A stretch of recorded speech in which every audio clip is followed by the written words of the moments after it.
Oke, jumpa lagi di Back to PDM.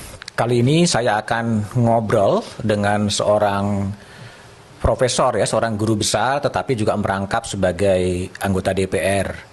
Tema obrolan kali ini adalah adanya warning dari IMF dan World Bank bahwa dalam situasi pasca pandemi dan ketidakstabilan global karena invasi Rusia ke Ukraina, ada sekitar 60 negara yang bisa masuk dalam kategori negara gagal, fail state.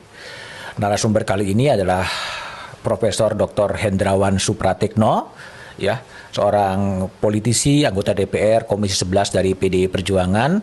Dan di depan saya juga ada sebuah buku yang ditulis oleh Profesor Hendrawan Supratikno yang berjudul Globalisasi, Ekonomi Konstitusi dan Nobel Perdamaian.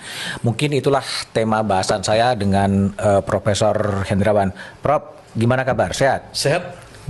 Saya harap Mas Put juga sehat. Sehat selalu. Prof, ini buku ya, Globalisasi, Ekonomi Konstitusi dan Nobel Ekonomi ini sebetulnya kalau mau diresumekan apa pokok pikiran yang mau disampaikan Prof Hendrawan dengan buku ini? Jadi buku ini Mas Put itu saya tulis sebagai refleksi, sebagai perenungan setelah 10 tahun saya menjadi anggota DPR. Oke. Dengan latar belakang atau background sebagai akademisi, saya ingin melihat apakah perkembangan negara kita ke depan ini sesuai dengan amanat konstitusi, sesuai dengan cita-cita para pendiri bangsa. Intinya seperti itu.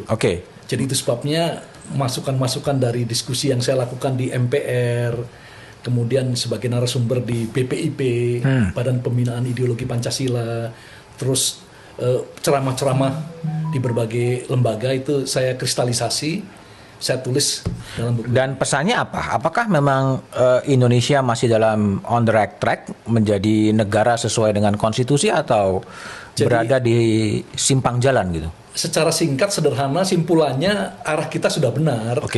Tetapi ada catatan-catatan penting yang kalau tidak kita penuhi, prakondisi yang tidak kita penuhi itu membuat kita bisa tertinggal terus.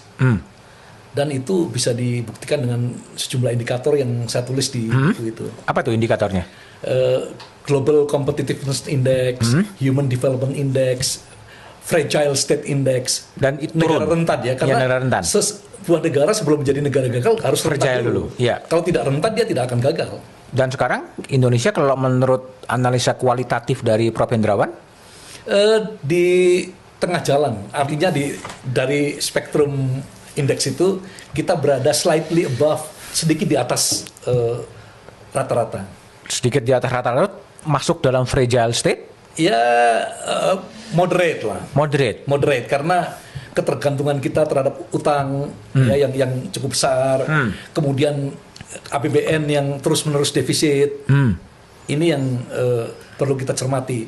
Kemudian tingkat korupsi yang jujur saja belum bisa diatasi dengan baik. Ya, birokratisasi perizinan usaha yang complicated. Artinya bisa dikatakan memang negara yang sebetulnya agak rawan ya. Kalau indikatornya sekali lagi kita bisa menggunakan indikator ekonomi, indikator politik, indikator sosial. Kita beruntung karena kita memiliki modal sosial yang kuat dalam ideologi negara bangsa yang Pancasila yang menurut saya luar biasa. Dan voluntarisme ya. Betul, selain itu juga kesamaan penggunaan bahasa Indonesia yang luar biasa, sehingga ini banyak mempersatukan kita ya. Oke. Prof, ini kan ramai dibicarakan ya, Presiden Jokowi dalam satu bulan belakang ini banyak berbicara di depan HIPMI, berbicara dengan ketua umum partai yang menyampaikan sebuah pesan warning dari IMF dan World Bank bahwa setelah pandemi dan situasi global akibat invasi Rusia ke Ukraina, ada negara-negara, 60 negara meskipun tidak disebutkan negara-negara mana itu, yang memang berpotensi terancam menjadi negara gagal. Dalam bayangan Prof Hendrawan, gimana merespon warning dari IMF dan World Bank ini? Saya kira kita harus memperjelas dulu batasan negara gagal menurut atau versi IMF dan World Bank. Karena kadang-kadang mereka mereduksi negara gagal karena tidak bisa membayar utang, kemudian APBN-nya tidak beres dan seterusnya. Jadi pandangan orang terhadap negara gagal ini kan beda-beda. Ada yang menganggap negara gagal itulah negara yang memang tidak berdaya dalam segala hal. Ada perang sipil yang terus-menerus berlanjut, ya, ekonominya porak-poranda. Tapi kalau IMF, saya kira peringatannya lebih pada kesehatan finansialnya. Kesehatan finansial. Ketahanan finansialnya. Jadi utangnya sudah berjibun, cadangan devisanya kering, seperti itu. Dan itu sangat realistis, ya, karena menurut misalnya Kristalina, ya, managing directornya IMF, dalam kondisi dua external shock yang luar biasa itu, pandemi dan dampak perang Rusia-Ukraina ini kan unthinkable sebenarnya. Tidak terpikirkan sebelumnya. Ini membuat negara-negara yang posisinya rentan, fragile, itu berbahaya sekali. Tinggal menunggu waktu sebenarnya kan. Jadi secara umum gitu, Prof. Hendrawan juga setuju dengan sinyalemen dari IMF dan World Bank bahwa ada 60 negara yang memang berpotensi masuk dalam trap negara gagal. Itu menurut saya estimasi yang moderat, ya. Moderat. Bahkan kalau ada efek berantainya, contagion efeknya bisa lebih dari itu. Akan banyak lebih dari 60 yang akan menjadi gagal. Karena negara yang sebelumnya tidak kita bayangkan, contohnya Ekuador. Saya 2 kali sebut ke Quito, dan itu kami belajar banyak, ya, bagaimana dia mengintegrasikan sistem pendapatan orang, pajak dengan belanja warga negara. Sehingga kalau kita belanja di supermarket, kita tahu berapa penghasilan orang ini yang sedang membelanjakan uangnya ini. Itu kan suatu integrasi data lintas lembaga, ya. Kita perlu belajar dari Ekuador, tapi ternyata kan sekarang di Quito demonstrasi gila-gilaan. Ya, itu menunjukkan bahwa negara yang kita pikir tadinya cukup stabil ternyata menghadapi masalah berat. Kalau yang Somalia, Zimbabwe, Libanon, ya, dan seterusnya ini kan sudah memang sudah langganan lah. Ya.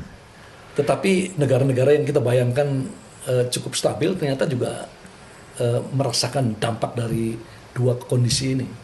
Jadi double shock, ya, antara pandemi dan kemudian perang. Ini memang membuat semua kapasiti negara itu kemudian anjlok, turun, ya. Iya, ada depletion of capacity. Jadi depletion of capacity. Ya, kapasitas negara untuk menjalankan kewajibannya untuk melayani publik dengan baik, untuk melakukan public services. Nah, Indonesia di mana sebetulnya?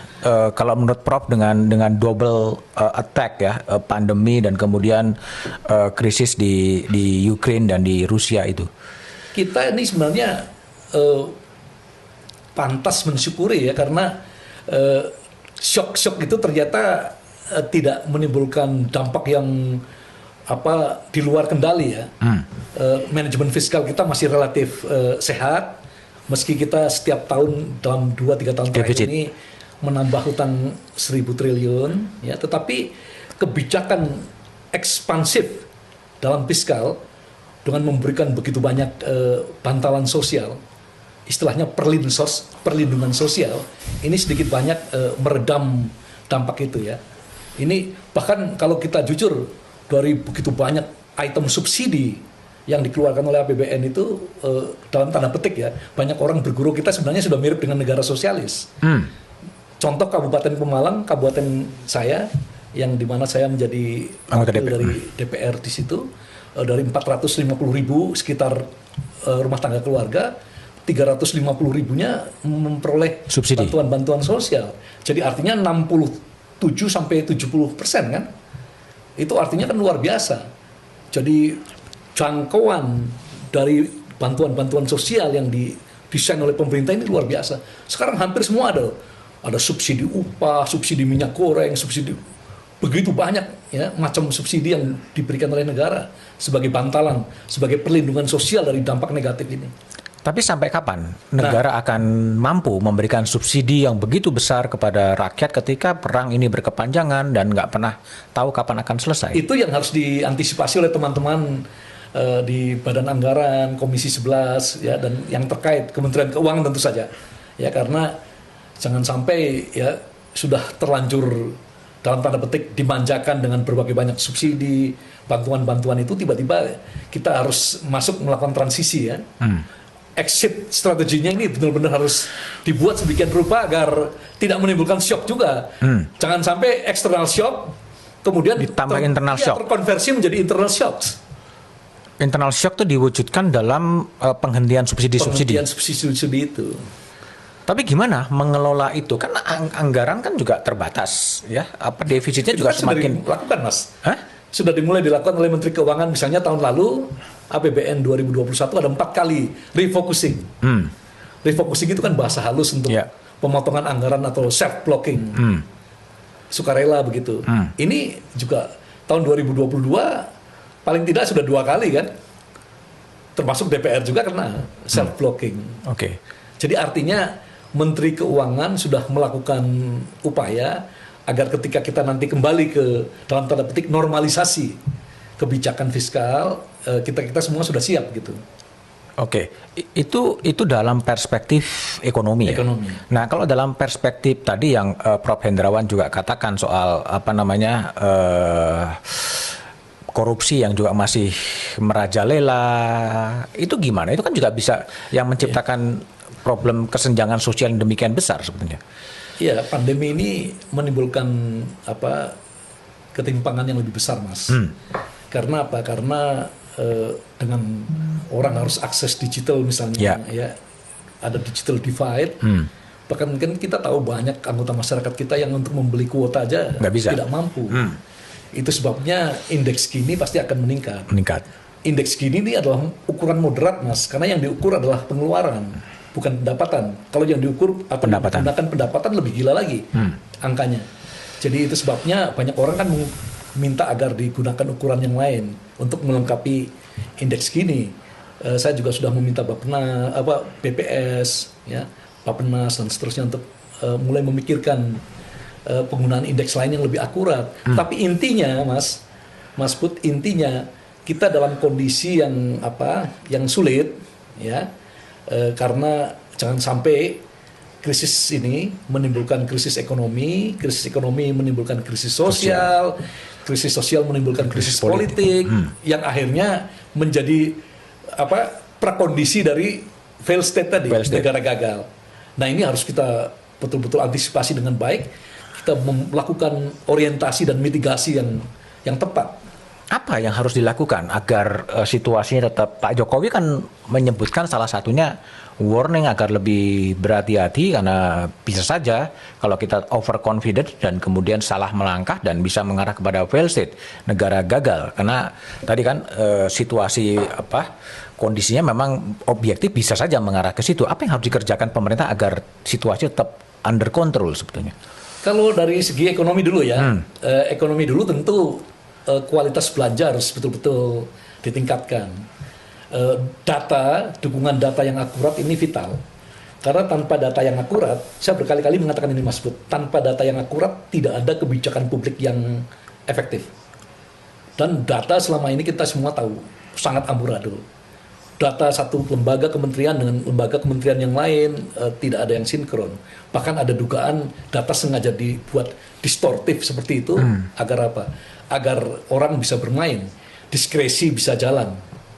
Nah, kondisi ini harus betul-betul, itu sebabnya satu data Indonesia yang Perpres itu, kemudian kebijakan Kementerian Keuangan, spending better, value for money, ya intinya agar pengeluaran-pengeluaran ini tepat sasaran, efektif, tepat aturan dan seterusnya.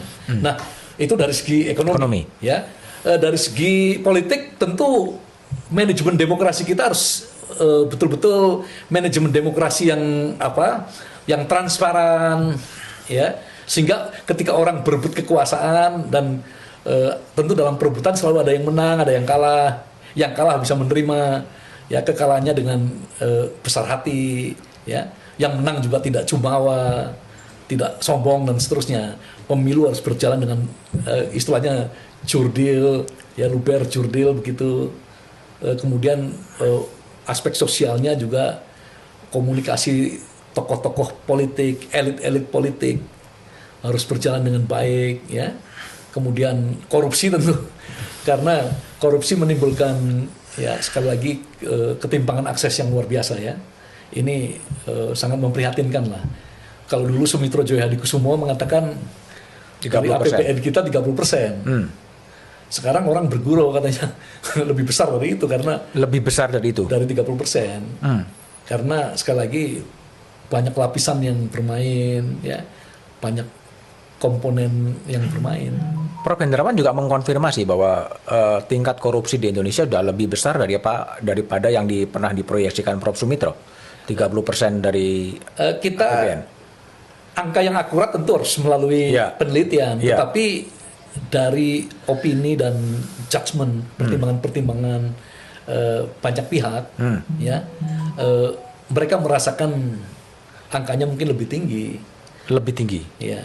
Dan Prof Hendrawan mengiyakan sinyalemen. Saya bisa mengerti lah. Bisa memahami. Bisa memahami karena sekali lagi politik berbiaya tinggi, ya kan?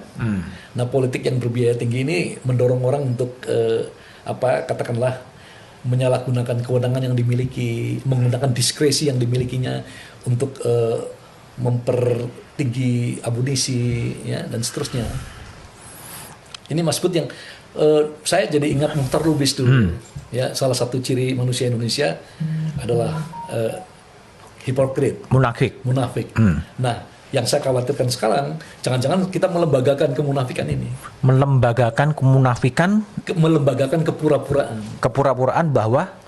Ya, jadi artinya lembaga-lembaga negara yang memiliki tujuan mulia, yang memiliki fungsi untuk melayani masyarakat dengan baik, tanpa kita sadari bermetamorfosa menjadi lembaga-lembaga yang menurut Daron Acemoglu dan James Robinson itu lembaga yang parasitik jadinya.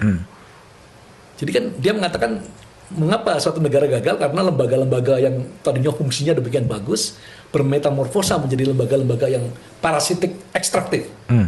Jadi malah merugikan rakyat. Kan itu. Gejala di Indonesia sudah terjadi. Ya, sekali lagi Mas Bud juga saya sering baca tulisannya kan?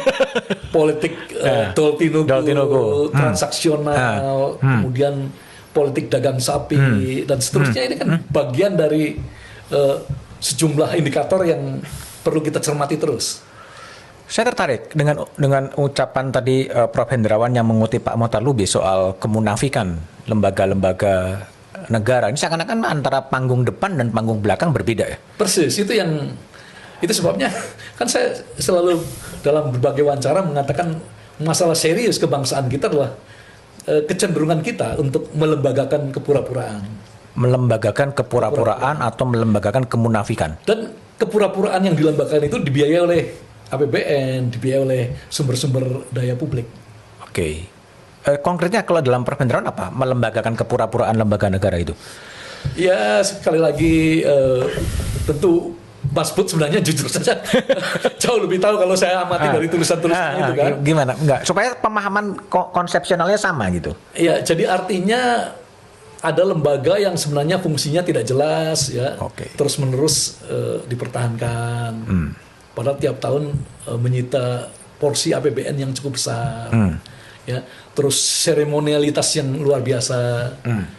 Banyak anggaran yang masuk di APBN itu digunakan hanya untuk memproduksi dokumen, memproduksi kata-kata dan retorika. Tetapi apa yang betul-betul mengalir ke target sasaran dari pelayanan itu tidak memadai. Misalnya kita berbicara tentang mengentaskan kemiskinan nelayan. Ya, nelayannya mestinya kalau uang itu langsung diberikan ke nelayannya. Nelayannya sudah mentas semua dari kemiskinan. Tetapi karena ada kajian menghasilkan dokumen ini, perencanaan strategis untuk jadi akhirnya ya lembaga-lembaga kita memproduksi dokumen, memproduksi retorika, merangkai kata-kata, ya. Jadi merencanakan sesuatu, ya. Padahal yang menjadi target dari pengentasan itu tetap miskin. Sampai ya kantor wakil presiden mengeluarkan surat agar kita fokus untuk mengatasi kemiskinan ekstrim misalnya, Mas, ya. Bung Karno dulu pidato loh 1 Juni. Tidak ada kemiskinan dalam Indonesia merdeka.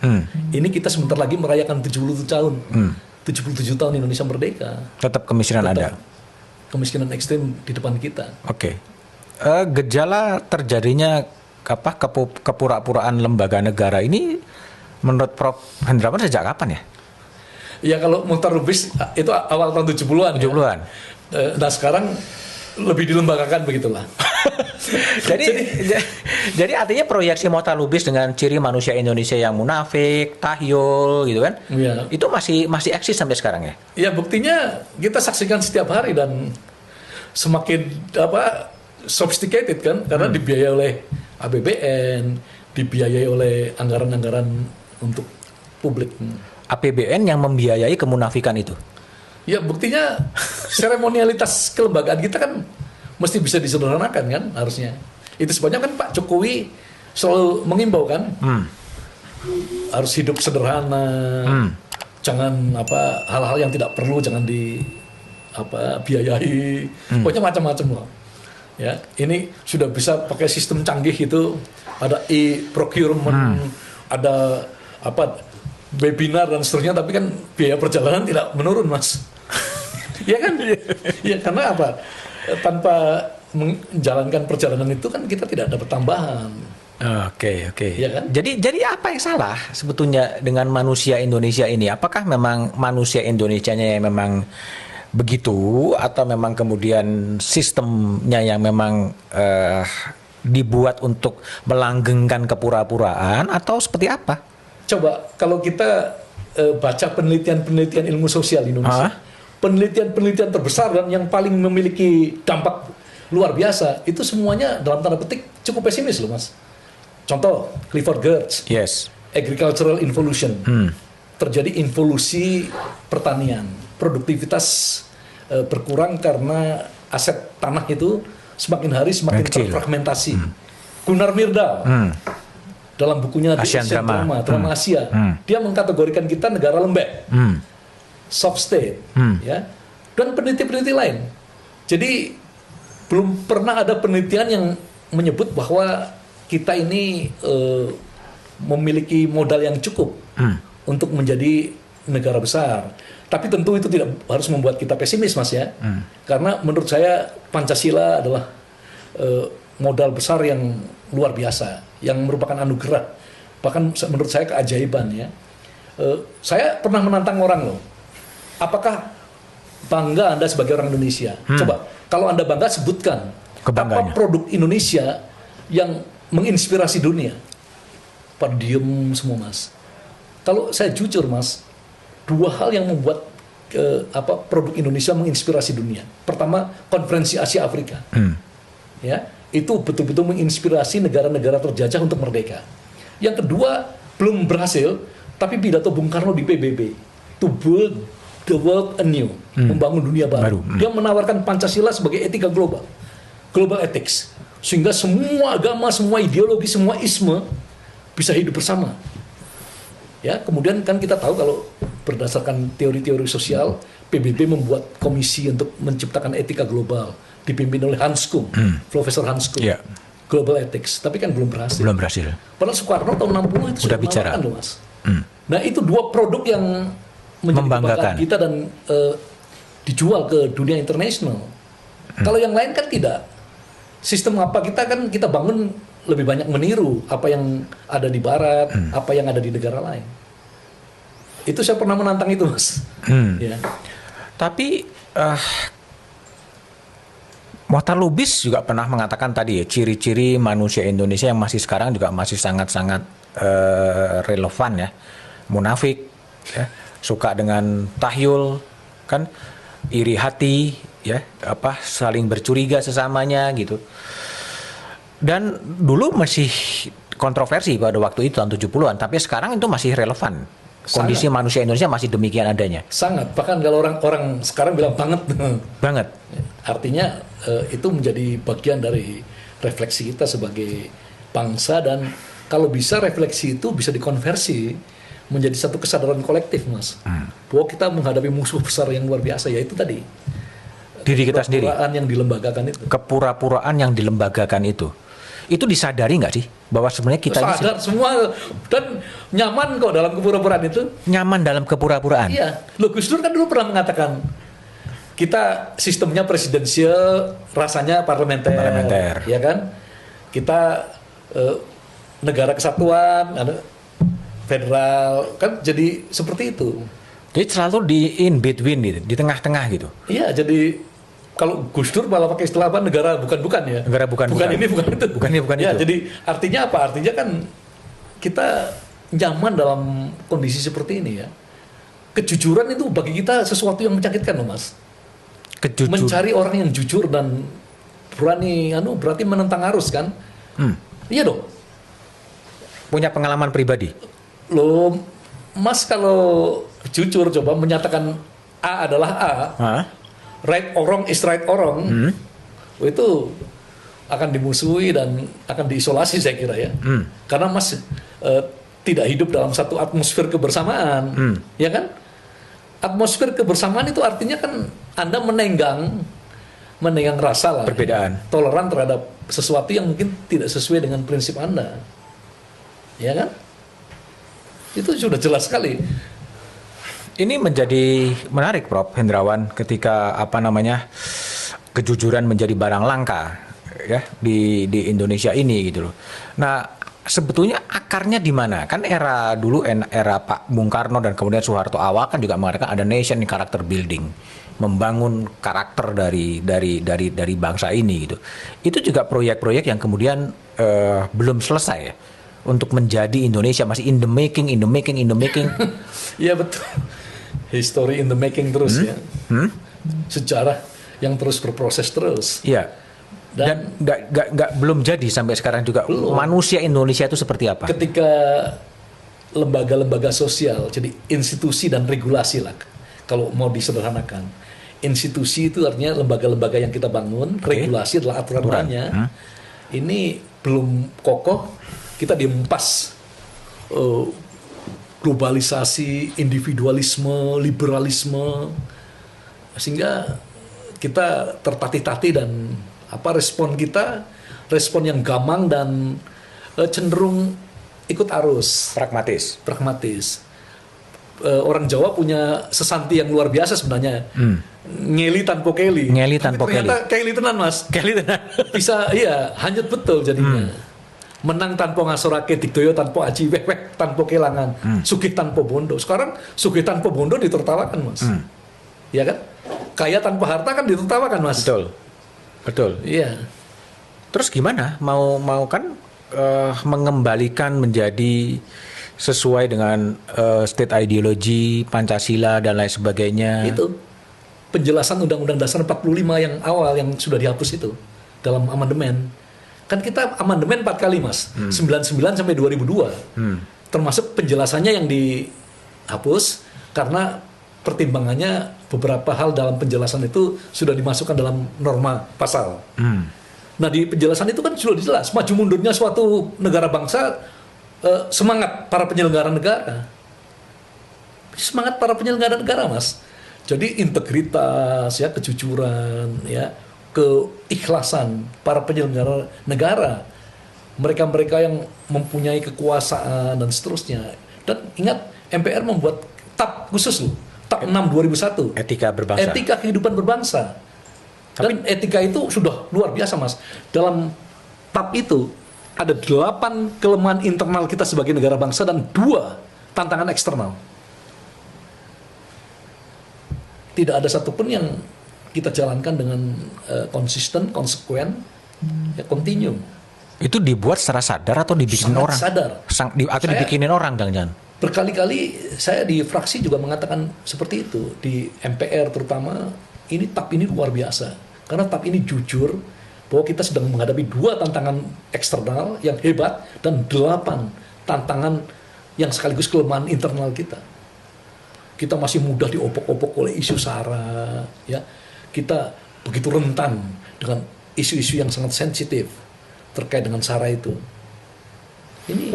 Nah, masalahnya di mana, Prof? Kalau MPR yang dulu kan disebut sebagai lembaga tertinggi, ya sekarang mungkin nggak ada istilah lembaga tertinggi dan lembaga tinggi lagi, yang sudah merumuskan, mengidentifikasi masalah bangsa internal dan eksternal, digarap dan diundangkan dalam situasi yang juga penuh quote unquote pergolakan pada waktu itu.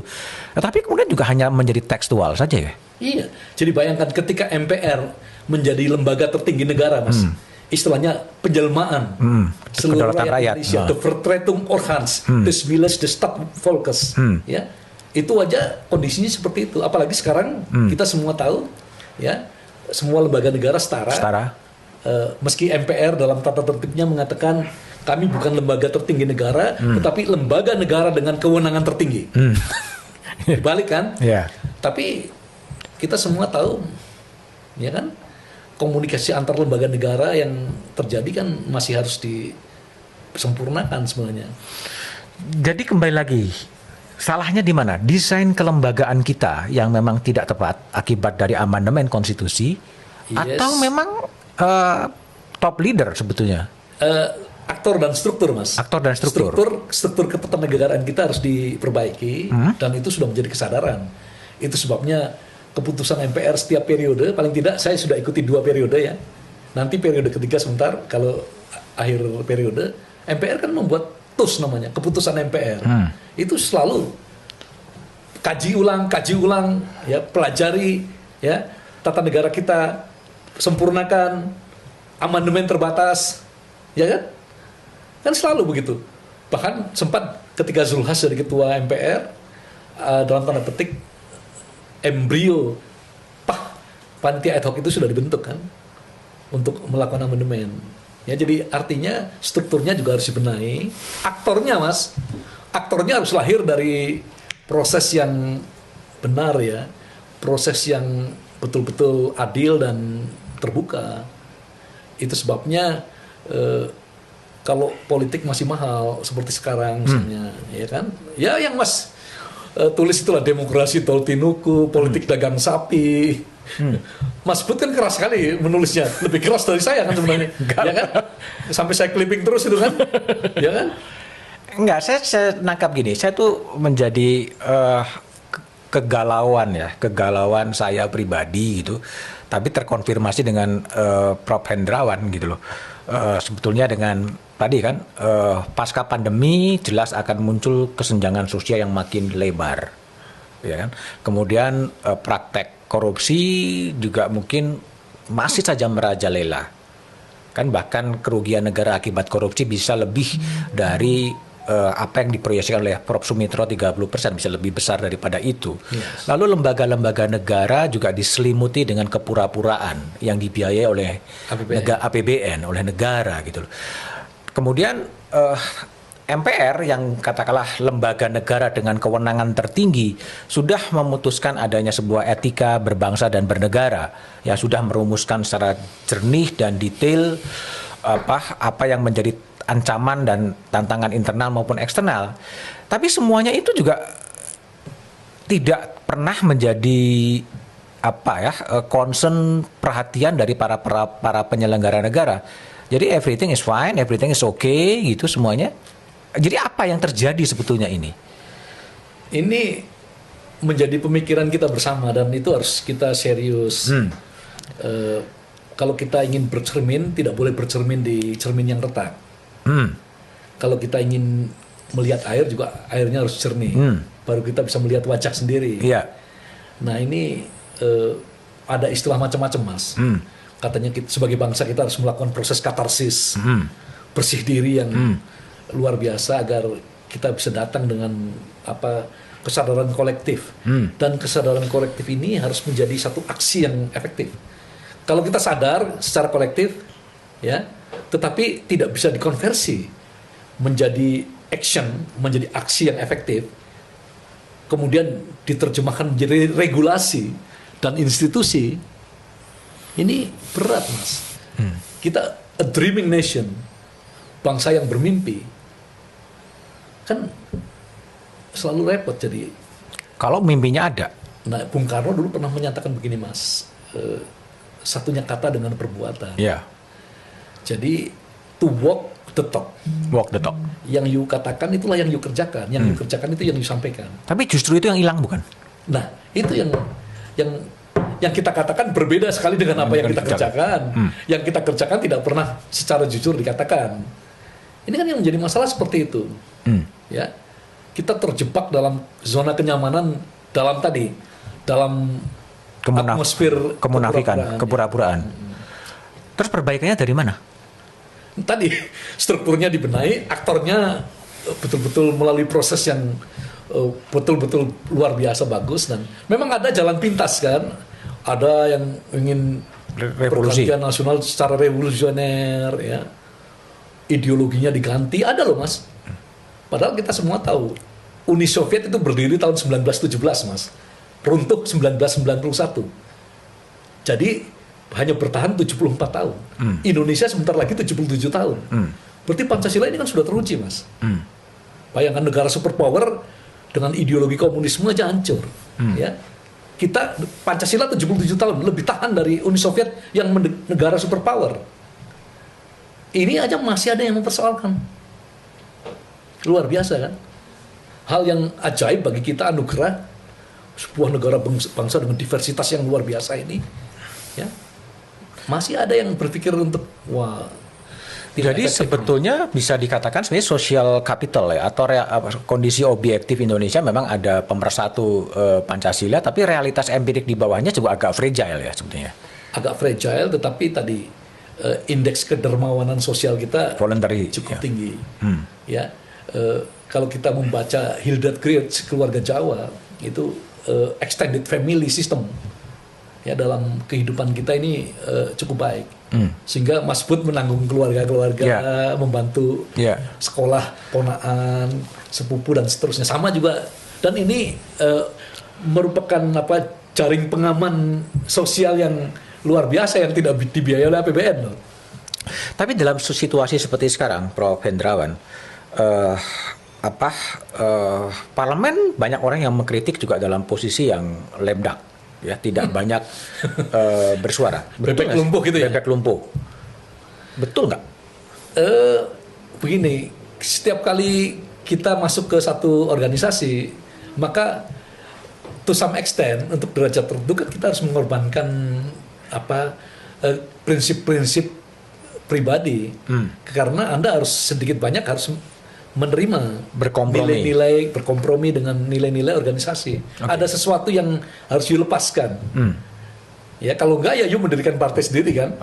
Nah dalam konteks seperti ini, konformisme ya menjadi kompromistik itu sesuatu yang dalam tanda petik lebih aman dibandingin Anda menentang arus, against the stream atau to crush the stream. Itu berbahaya. Itu sebabnya ya konformisme ini ya membuat kita menjadi semakin nyaman ya. Itu sebabnya kan Ketua Umum sering menghimbau lah agar kader-kader PDI Perjuangan harus revolusioner, ya kan? Revolusioner artinya apa? Kalau menurut Bertrand Russell, filsuf kita kan, revolution rejects yesterday. Revolusi selalu menolak hari kemarin, karena dia selalu ingin menciptakan sesuatu yang baru, yang lebih fungsional, yang lebih efektif, lebih melayani dan seterusnya. Itu parlemen ya. Pada sisi lain, kelompok-kelompok civil society juga dalam posisi yang melemah juga sebetulnya. Iya, bisa dikatakan demikian. Karena apa? Sekali lagi gerakan-gerakan ini kan membutuhkan sumber-sumber daya ya Mas. Tidak ada gerakan yang tidak membutuhkan sumber daya. There is no freelance. Kalau orang-orang ekonomi bilang tidak ada makan siang yang gratis. Bahkan kencing di alun-alun pun bayar. Kita bayar karena pajak kita digunakan untuk merawat rumputnya kan. Jadi tetapi sekali lagi kita berharap ya media yang kredibel ini penting ya untuk selalu menjadi pengawal, menjadi kompas dari arah ke depan yang akan kita tuju. Sekarang dari kampus kemudian masyarakat sipil dan aktivis-aktivis juga kemudian mengalami sebuah penurunan progresivitas pemikiran juga. Betul, karena apa? Akademisi sekarang kalau nggak dapat proyek di luar juga dianggap akademisi yang tidak laku. Bahkan kan pernah ada cerita Mas di Semarang itu, guru besar yang sudah tidak punya kerjaan di Jakarta, tapi ternyata setiap Senin masih nongol di bandara, pergi ke Jakarta, terus di Jakarta mungkin pergi ke mall, terus balik lagi, hanya untuk menunjukkan kepada teman-temannya bahwa yang bersangkutan masih punya banyak aktivitas di ibu kota. Jadi ada semacam apa ya, persoalan-persoalan yang berjibun dan ini membelenggu kita. Membelenggu. Media pun sebetulnya diharapkan menjadi pilar demokrasi juga menghadapi masalah-masalah yang tidak mudah juga ya, soal disrupsi digital dan lain sebagainya. Tapi gini, kalau ini disimpulkan, bisa nggak sih ini menjadi sebuah tesis bahwa yang sedang terjadi adalah the declining of civil society ya sebetulnya? To some extent bisa dikatakan demikian. Ya, pandemi, kemajuan teknologi dan seterusnya mengarah kepada efek sampingnya ya, kebutuhan kontrol yang lebih dalam tanda petik authoritarian, ya, bahkan sistem ekonominya pun ada disebut surveillance capitalism. Ya artinya kan memang jadi lama-lama semua gerakan kita kan diawasi, ya kan, ada CCTV, ada semua nanti ya, semua sebentar diviralkan, ya kan. Jadi kemajuan teknologi membuat skala ekonomi untuk pengawasan menjadi semakin luar biasa, ya, sehingga semuanya bisa dikendalikan. Sampai tadi ada istilah, bukan lagi liberal market capitalism, tapi surveillance capitalism. Semua perilaku Anda bisa dideteksi dan bisa diprogram bila perlu. Itu sebabnya sekarang teori-teori yang ramai kan behavioral economics, behavioral finance, public policy, dan seterusnya. Jadi pandemi ini memang menciptakan sebuah negara-negara yang semakin kuat ya, karena semuanya memang melemah dan menciptakan civil society maupun lembaga-lembaga lain itu menjadi melemah ya, trennya ke situ ya. Iya. Dan itu akan muncul dalam keseimbangan barunya akan kapan itu? Transformasi menuju satu tatanan masyarakat yang apapun namanya lah, open society, ya, Karl Popper misalnya, atau masyarakat yang katakanlah learning community, learning society, itu takes time. Pendidikan merupakan pintu masuk yang semua saya kira kita sepakat ya, nation and character building ya. Tetapi yang penting ya ini, kalau untuk kita, almarhum Buya Syafi'i membumikan Pancasila. Pancasila jangan jadi gugus retorika, ya, tetapi betul-betul dijalankan. Tiap tahun orang juga menganalisis bahwa Pancasila hendaknya dibumikan gitu. Dan Buya Syafi'i juga mengatakan bahwa yatim piatunya Pancasila itu sila kelima itu, keadilan sosial yang makin lebar. Masalahnya diketahui, masalahnya sudah diidentifikasi, tapi kenapa nggak bisa dilaksanakan? Ya karena regulasi dan institusinya belum tepat. Kita sadar loh Mas, setiap kali coba perhatikan pidato-pidato kita, pintar sekali mengidentifikasi masalah yang tapi karena tadi kita sudah terlanjur hidup dalam zona nyaman, insentif untuk melakukan perubahan itu kan practically none, hampir tidak ada, tidak memiliki impetus yang cukup untuk menciptakan perubahan. Tadi karena sudah berada pada comfort zone ya? Comfort zone dalam kepura-puraan tadi ya? Wah, sudah senang, sudah nyaman, sudah... Jadi tidak mungkin ada perubahan yang menuju Indonesia yang lebih baik lagi? Ada kesadaran ke sana, tapi kesadaran itu belum terkonversi menjadi gerakan efektif. Energi. Oke. Prof, ini babak pertanyaan-pertanyaan saya yang terakhir ya, yang selalu saya sampaikan kepada teman-teman saya yang datang ke Back to PDM gitu. Menurut Prof Hendrawan, tadi sudah disinggung sebetulnya, apa sih sebetulnya masalah bangsa yang menjadi akar dari akar masalah bangsa sehingga Indonesia itu ya seperti yang sekarang ini? Apa sebetulnya akarnya? Mas Bud, Eropa menjadi negara maju karena apa? Amerika menjadi negara maju karena apa? Mereka melalui satu babak sejarah yang disebut Renaissance of Klerum, pencerahan akal budi. Nah, kita belum sampai ke tahap pencerahan itu. Jujur saja, kehidupan bangsa kita masih diselimuti dengan mitos-mitos dan tahyulisme yang membuat perilaku kita menjadi perilaku yang sangat kadang-kadang tidak rasional. Nah, zaman pencerahan ini sebenarnya sudah mulai menunjukkan sinar terang ketika ada orang seperti Abdurrahman Wahid, ya, Buya Syafi'i Ma'arif, Nurholis Majid, dan sejumlah tokoh pemikiran lain yang harusnya diinternalisasi. Tapi kan karena belum mencapai critical mass untuk menciptakan perubahan, ya, sehingga ini masih sporadis sifatnya. Nah ini pencerahan ini, ya, Aufklärung, pencerahan akal budi ini harus terus-menerus digelorakan dan menjadi kekuatan yang efektif. Ini bisa disebut sebagai masih terjebaknya pada feodalisme. Feodalisme mempersulit terobosan itu terjadi, mempersulit. Impetus itu menjadi lemah karena feodalisme. Tapi akar dari feodalisme memang masih ada di Indonesia sebetulnya. Ya, itu kan Bung Karno pidato berkali-kali soal itu. Dan itu menjadi handicap juga bagi perkembangan Indonesia ke depan. Kalau dari sisi bangsa, ya, bangsa yang menjadi benchmarking dari Prof. Hendrawan, negara bangsa di mana sebetulnya? Negara apa? Sebenarnya kan yang mampu mengawinkan modernisasi, ya, kemudian keyakinan keagamaan, ya, terus kemudian demokrasi. Jadi 3 hal ini kan, modernisasi, demokrasi, dan iman. Itu Jepang.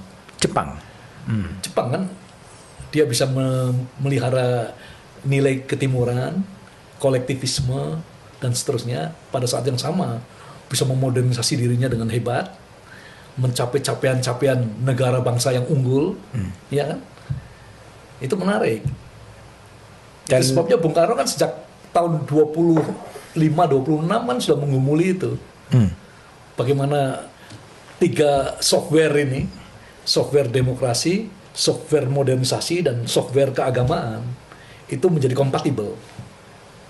Jadi kalau dream dari Prof. Hendrawan adalah negara yang menjadi idola gitu adalah kira-kira Jepang yang menggabungkan 3 pilar tadi ya. Iya, dengan banyak kesamaan loh Mas. Masyarakatnya hierarkis, ya kan, kolektivis, ya kan. Ini penting ini. Oke. Kalau dari sisi leader yang menjadi idola atau menjadi patron dari Prof. Hendrawan di dalam dan di luar negeri siapa? Pemimpin bangsa atau pemimpin ormas atau siapapun juga? Yang sudah meninggal atau yang terserah mau yang meninggal. Ya kalau di dalam negeri ya Bung Karno dong. Bung Karno. Ya kan, yang berjalan di depan kurva, mendahului zamannya. Ya kan, zamannya. Kalau di luar negeri tentu tokoh seperti Nelson Mandela. Ini kan luar biasa. Bagaimana sebenarnya kalau dia mengatakan 1A, kata satu aja, negara itu menjadi retak, ya, pecah. Tapi dia betul-betul, ya, menerima masa lalu sebagai bagian dari sejarah dan pengorbanan yang harus dilalui untuk menjadi negara besar kan, dengan rekonsiliasi yang luar biasa, ya. Jadi Bung Karno dan Nelson Mandela. Ke depan sosok-sosok stok pemimpin yang mempunyai kapasitas seperti Bung Karno dan Nelson di Indonesia cukup tersedia? Kalau proses, ya, fungsi partai politik kan salah satunya itu Mas. Fungsi partai politik kan ada 7. Salah satunya kan memang menciptakan kader yang tangguh. Jadi kawah candra dibuka bagi kepemimpinan yang mau dilahirkan kan. Kalau parpolnya fungsi-fungsinya bisa berjalan baik, pasti akan lahir tokoh-tokoh seperti itu. Tapi kenapa kalau partai-partai politik menurut berbagai survei, berbagai penelitian sosial termasuk trustnya paling rendah ya? Ya karena Mas Bud sudah nulis itu. Demokrasi toltinuku, transaksional. Jadi kapan lingkaran setan keterbelakangan ini bisa kita dobrak? Ini yang penting kan. Terbayang nggak sih pada satu saat akan menjadi the end of political party? Iya, tetapi masih panjang waktunya ya. Dengan munculnya model petisi-petisi digital, teknologi digital yang always connecting antara orang dengan... Itu masukan agar partai politik memperbaiki dan memperbarui dirinya sendiri. Ya. Tapi konstitusi kan sudah menegaskan bahwa demokrasi pilarnya adalah partai politik. Betul, ya. Betul. Tapi kan artinya kan perkembangan teknologi itu kadang-kadang beyond dari regulasi yang ada. Iya. Hanya sekali lagi itu bisa terjadi bersamaan ya. Itu paradoks. Paradoks ini kan bagian dari bagaimana kita berpura-pura. Ya paradoks kan. Iya, misalnya kita bangsa yang luar biasa, kegiatan keagamaannya luar biasa, tapi pada saat yang sama indeks korupsinya luar biasa juga. Kan hal yang paradoks. Paradoks adalah kondisi di mana dua hal yang bertentangan bisa terjadi bersama-sama. Ya kan? Itu kan. Jadi Indonesia negara paradoks ya. Iya, penuh paradoks lah. Penuh dengan paradoks ya. Enggak, tapi saya katakan kenapa teknologi itu bisa menjadi enabler untuk memperbaiki keadaan. Karena kita lihat pasal 33 yang soal kooperasi usaha bersama dilakukan secara kekeluargaan dan gotong royong. Itu kan semuanya memunculkan embrio dengan munculnya fenomena equity crowdfunding. Ya, bagaimana teknologi kemudian menjadikan sebuah supermarket dimiliki oleh banyak orang, dikelola dan kemudian keuntungannya dibagikan kepada mereka. Ini kan sesuatu yang positif dari teknologi sebetulnya. Tapi pada saat yang sama bisa digunakan untuk mengelabui dan menipu loh. Betul. Arisan kolektif yang penuh luar biasa. Nah ini kan artinya seperti pisau bermata dua ya, yang bisa menjadi sangat jahat tapi bisa sangat membantu, tergantung orang yang akan mengelola itu sendiri. Prof, pertanyaan saya terakhir. Imajinasi Prof Hendrawan atau mimpi Prof Hendrawan soal Indonesia 100 tahun akan jadi seperti apa negara ini? Kita tinggal pendek itu. Kita bermimpi agar persoalan-persoalan SARA tidak lagi menjadi masalah bagi kita. Ya. Jadi transformasi kita sebagai satu negara bangsa tuntas. Selama orang masih sibuk berkelahi dengan unsur-unsur SARA tadi, itu modal sosial kita, softwarenya belum sampai untuk ke tingkat masuk menjadi negara maju. Pemilu 2024 seperti apa? Kalau memang tadi Prof Hendrawan menyebutkan politik SARA, kan sekarang orang juga mulai khawatir dengan munculnya politik identitas. Berarti ada upaya untuk memoderasi, tidak menghilangkan, kalau menghilangkan mungkin terlalu ideal, memoderasi agar politik identitas itu semakin berkurang kadarnya. Ya. Sebab kalau itu dilakukan terus-menerus untuk kepentingan-kepentingan politik, ya, membahayakan sendi-sendi kebangsaan kita. Tapi optimis Indonesia yang lebih baik, Indonesia tanpa SARA, Indonesia yang sejahtera, Indonesia yang adil. Keadilan sosial bagi seluruh rakyat Indonesia itu bisa tercapai ketika 17 Agustus 2045? Ya kita harapkan demikian, karena kalau tidak terus kita akan masuk menjadi masuk liga negara gagal kan repot kita. Kita harus melakukan yang terbaik agar Indonesia untuk anak cucu kita lebih baik. A better Indonesia is possible. A better Indonesia is possible. Oke. Thank you, Prof Hendrawan. Ya, teman-teman, tadi telah obrolan saya dengan Profesor Hendrawan Supratekno. Ada yang menarik dari gagasan-gagasan Prof Hendrawan. Di antaranya adalah negara yang paradoks, negara yang penuh dengan kepura-puraan, panggung depan dan panggung belakang bisa menjadi berbeda. Anda bisa berkomentar terhadap pandangan-pandangan tersebut di kolom komentar dan jumpa lagi di Back to BDM edisi berikutnya. Thank you.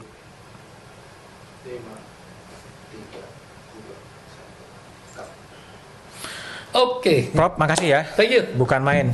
Luar biasa.